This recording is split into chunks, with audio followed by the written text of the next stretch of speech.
Bien, pues en esta tarde, como hemos anunciado, tenemos con nosotros el hermano Raúl López.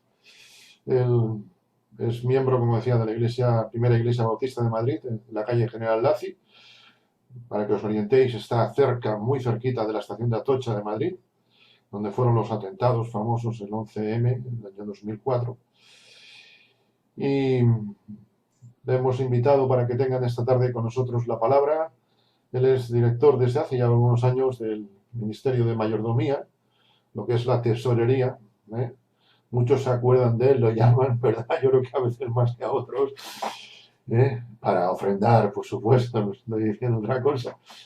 Y la verdad que gracias al Señor, y lo digo muy en serio, por su ministerio, porque siempre ha sido, por lo menos en el tiempo que yo tengo contacto con él, siempre ha sido muy accesible, muy servicial, y ha estado siempre dispuesto a colaborar en lo que sea, en la medida de sus posibilidades. Él nos va a contar un poco, ¿verdad?, de lo que es su ministerio, de cómo lo que supone el Ministerio de Mayordomía, por qué supone estar en la Unión Bautista en ese sentido, el plan cooperativo, quizá, ¿verdad? No sé si nos dirá algo del centenario, que tenemos ahí ya, no voy a decir cerca, ya está al caer, vamos, está madurito ya, ¿no? Y después también nos traerá la palabra. Así que, Raúl, como siempre les digo a todos los que nos visitan, sea presencial o virtual, aunque esto es real también, queremos ver a Jesús. Adelante, Raúl.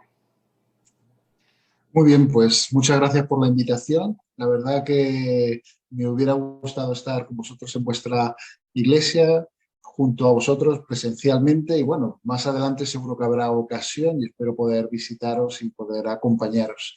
Me presenta a Jonathan como el director del Ministerio de Mayordomía y efectivamente llevo 12 años en ese ministerio, en ese cargo de la Unión, en la cual pues los principales trabajos o obligaciones tienen que ver con la preparación de presupuestos junto con la Junta Directiva, la presentación de esos presupuestos a la convención, donde más o menos a través de también el dinero se dirige un poquito hacia dónde va a ir y las cosas que va a hacer la propia Unión, hacer seguimiento que lo que aprueba la convención se ejecuta de esa manera, lo que aprueba en proyectos y que tiene su parte en la parte económica también, se ejecuta tal y como la convención decide y administrar también el fondo de préstamos. Una parte muy importante y es que nosotros damos préstamos como entiendo que sepáis, pero bueno, yo lo explico brevemente, damos préstamos a las iglesias para poder edificar, para poder construir, para poder reformar, para poder comprar,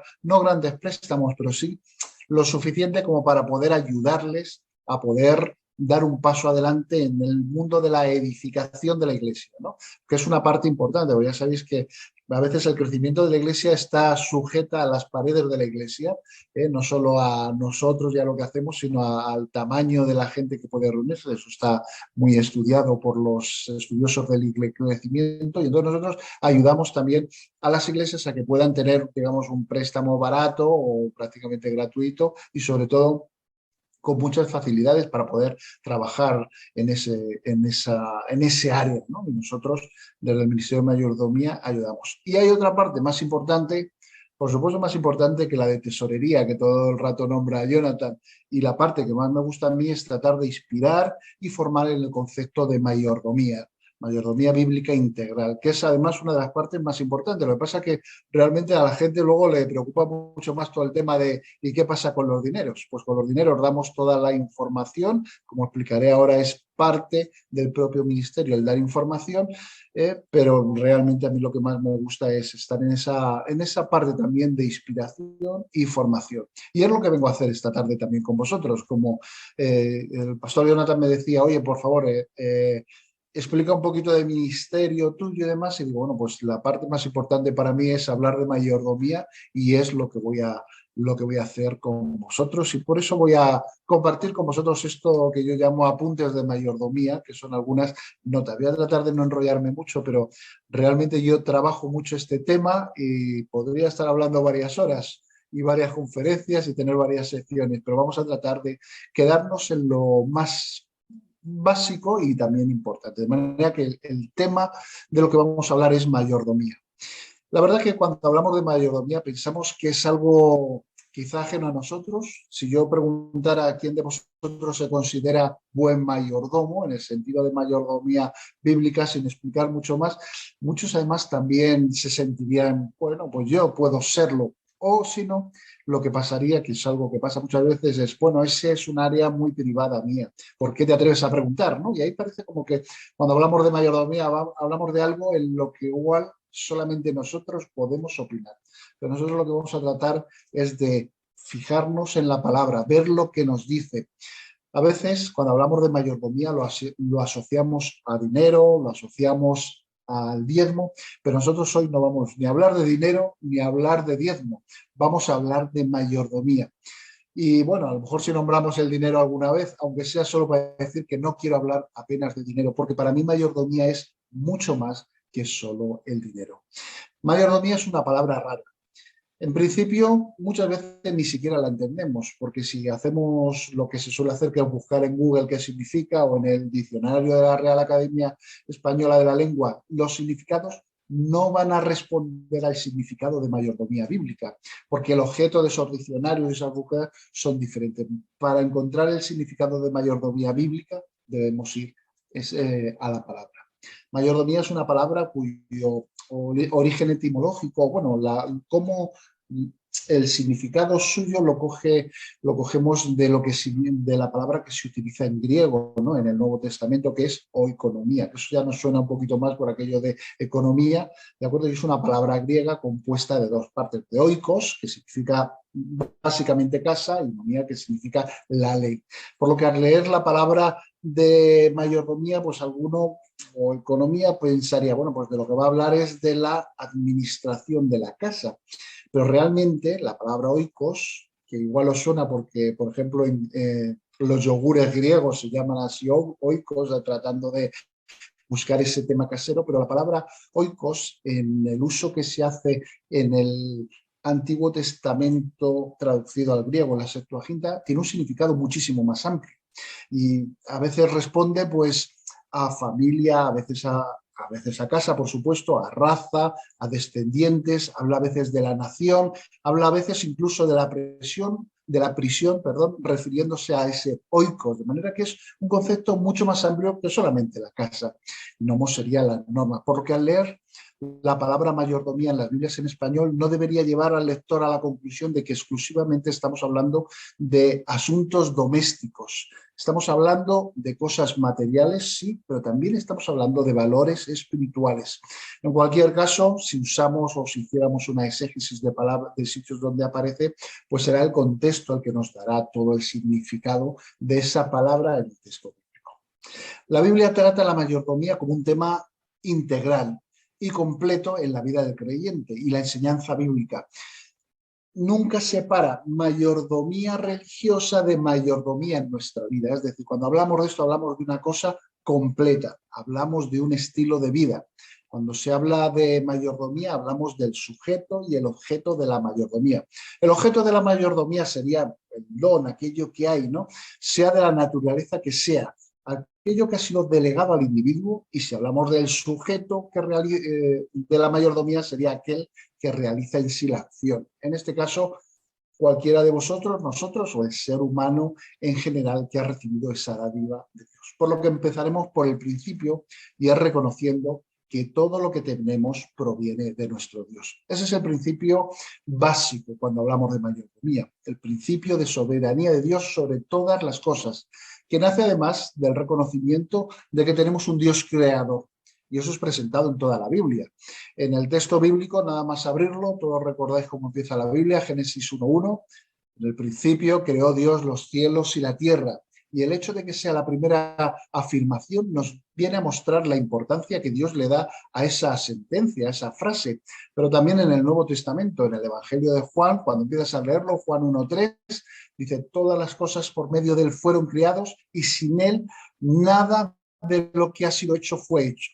Es decir, que la doctrina de la creación se encuentra en todas partes en la Biblia. También en el capítulo de Hebreos dice, por la fe comprendemos que el universo fue hecho por la palabra de Dios, de modo que lo que se ve fue hecho de lo que no se veía. Incluso en el Apocalipsis también habla de la creación y tendremos textos donde dice: Señor, digno eres de recibir gloria, es decir, de alabanza, de honra, porque tú creaste todas las cosas y por tu voluntad existen y fueron creadas. Es decir, la creación es un dato muy importante, algo muy importante para ver la soberanía de Dios. Hay muchos textos bíblicos que nos hablan de esa soberanía de Dios. Porque mía es toda bestia del bosque, de los millares de animales de los collados. Conozco todas las aves de los montes, dice el Señor, y todo lo que se mueve en los campos me pertenece. Salmo 50, 10 y 11. Porque todas las cosas que están en los cielos y en la tierra son tuyas. Tuyo, Jehová, es el reino. Primera de Crónicas 29, 11. Pues todo es tuyo y de lo recibido de tu mano te damos. Primera de Crónicas 29, 14. De Jehová es la tierra y su plenitud, el mundo y los que en él habitan. Salmo 24, 1. Pero esa soberanía que es de nuestro Señor, como Él, digamos, la disfruta, permíteme usar este verbo, como Él disfruta su soberanía, es haciéndonos a nosotros partes de ese disfrute, de ese uso o de esa mayordomía. Para mí esas tres palabras en este caso son prácticamente sinónimos. En el texto bíblico nos relata que la creación de la humanidad en ese momento ya se señala que será a semejanza de Dios y se habla de un propósito para el ser humano. Dice el texto bíblico: entonces dijo Dios, hagamos el hombre a nuestra imagen conforme a nuestra semejanza y tenga potestad sobre los peces del mar, las aves de los cielos, las bestias, toda la tierra y sobre todo animal que se arrastra en la tierra. Dios tiene una intención de dar un privilegio especial al ser humano.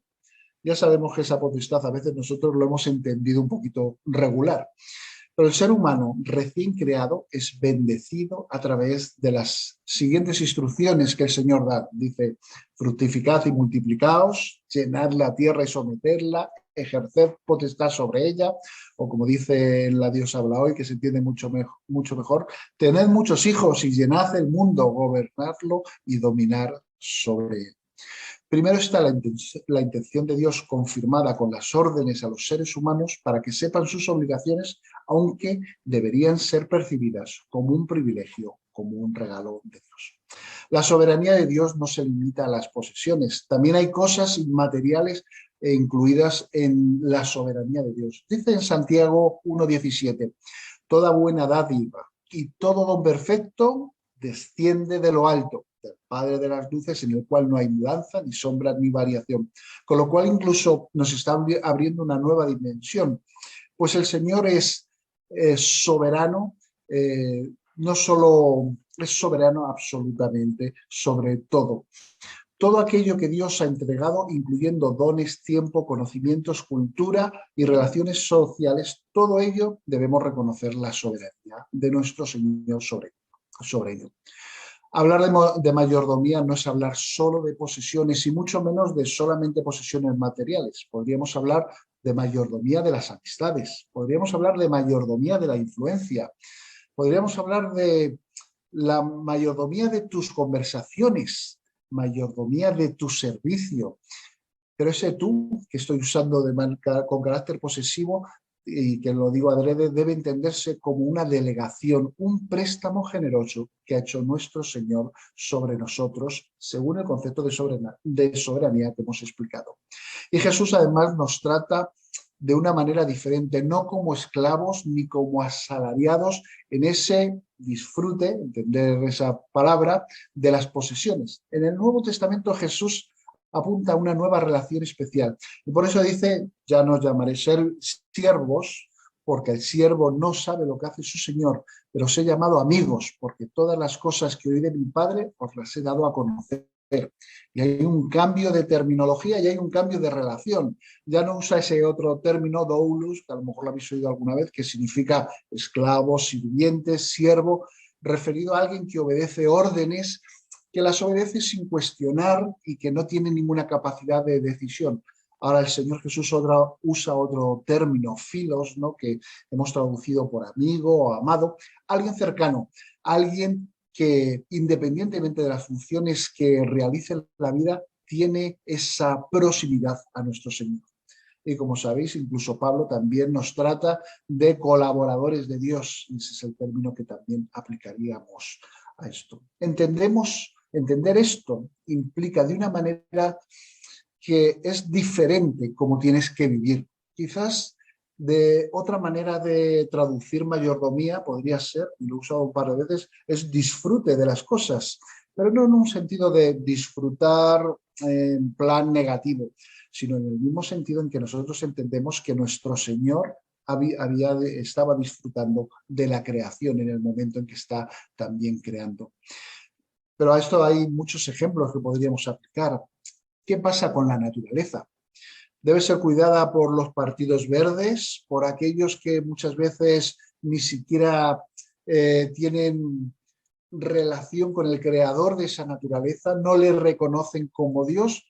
Yo creo que los cristianos estamos tardando mucho para estar también en esos foros, protestar y defender esa naturaleza y cuidarla de acuerdo a ese sentimiento de delegación que el Señor nos ha dado desde el principio de las Escrituras que estábamos viendo. Pero hablar de mayordomía también es qué pasa con el tiempo que tú dedicas.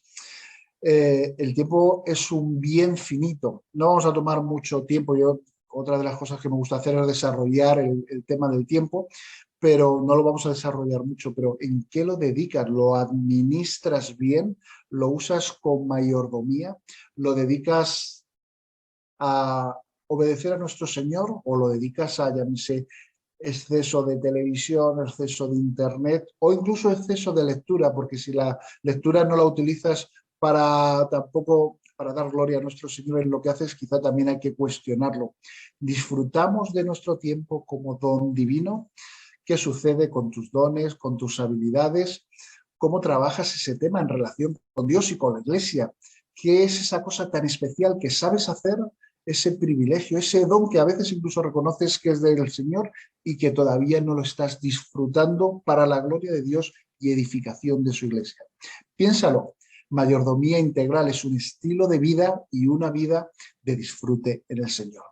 Hay un ejemplo de mayordomo en la Biblia muy conocido que lo hemos visto muchas veces en diferentes facetas, ¿no? Os hablo de José, alguien que es una historia bueno, la conocéis bastante bien, pero el principal motivo porque de momento lo saco, que voy a hablar de él algo más, es porque José es un claro ejemplo también de otro elemento que hay que tener en la mayordomía, que es el hecho de dar cuentas. Ese sí es una de las funciones de las que yo tengo que hacer mucho en la web, que es explicar las cuentas de la Iglesia y dar cuenta de la unión y explicar dónde están los fondos, a qué se han dedicado y cómo han sido. José es un ejemplo claro de también dar cuentas. En Génesis 39:3-6 dice el texto: vio su amo que Jehová estaba con él, que Jehová lo hacía prosperar en todas las empresas. Hacía yo José gracia a sus ojos y lo servía. Lo hizo mayordomo en su casa y entregó en su poder todo lo que tenía. Desde el momento en que le dio el encargo de su casa, de todo lo que tenía, Jehová bendijo la casa del egipcio a causa de José. Y la bendición de Jehová estaba sobre todo lo que tenía. Insiste mucho en ese término, todo lo que tenía, tanto en la casa como en el campo. Él mismo dejó todo lo que tenía en manos de José y como él no se preocupaba de cosa sino del pan que comía. Pero este texto empezó diciendo, vio su amo, lo que implica que José, una cosa que hacía era dar cuentas, haciendo partícipe a su amo de lo que sucedía. Y es que además esa es la única manera de confirmar que el trabajo está hecho. Dar cuentas es parte del ejercicio de la mayordomía. Luego ya vendrán los resultados y demás. En este caso los resultados serán buenos. Dice, y así halló José gracia en sus ojos. Pero la Biblia demanda mayordomía a los creyentes. La redención de cuentas toma suma importancia. El mayordomo tiene que demostrar que es fiel. Primera de Corintios 4:2 dice, ahora bien, lo que se requiere de los administradores, de los mayordomos, de los economos, es que cada uno sea hallado fiel. La objetividad, la capacidad de administrar e informar honestamente será de máxima importancia, incluso por encima de los conocimientos técnicos que tenga el propio trabajo de administrador. La virtud clave para los que reciben un encargo no es ser muy inteligentes, muy atractivos, incluso muy originales, sino más bien ser fieles, dignos de confianza, como dice el texto bíblico. Un siervo fiel no solo administrará la información con veracidad, sino que además modelará su relato para realzar la gloria, de nuestro Señor y no la gloria personal en lo que él está haciendo. El mayordomo está obligado a informar de los resultados de su mayordomía con lealtad sobre aquello que le ha sido asignado.